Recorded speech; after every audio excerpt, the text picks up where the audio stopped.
हाय, मैं हूँ उज़मा बलोच और आप सबको मेरा सलाम और मेरे किचन में वेलकम। आज हम बनाने जा रहे हैं चीनी का पराठा यानी मीठी रोटी। इसके लिए सबसे पहले हम नमक डालेंगे 1 चम्मच,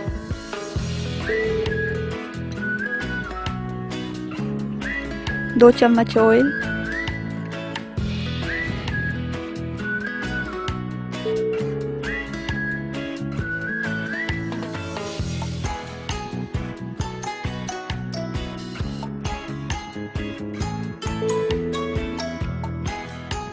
अब हम 10 मिनट के लिए कवर करके रख देंगे।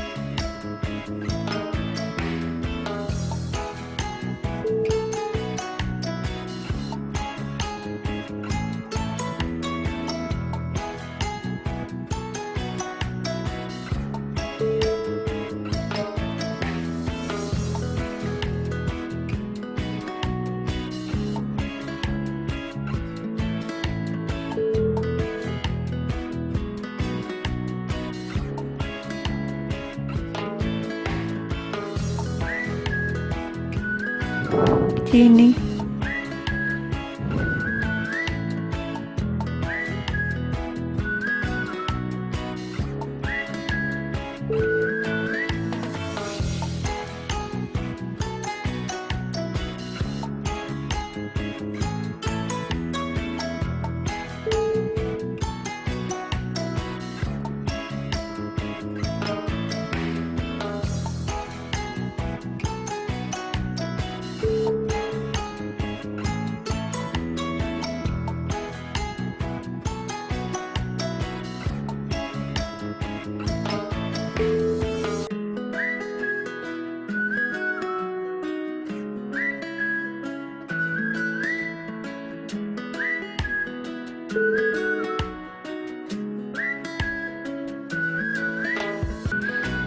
चीनी का पराठा बिल्कुल तैयार है। घर में ज़रूर बनाएं और हमें कमेंट करके बताएं। मेरे चैनल को लाइक करें, सब्सक्राइब करें और ज़्यादा शेयर करें। मुझे दीजिए इजाज़त। अल्लाह हाफिज़।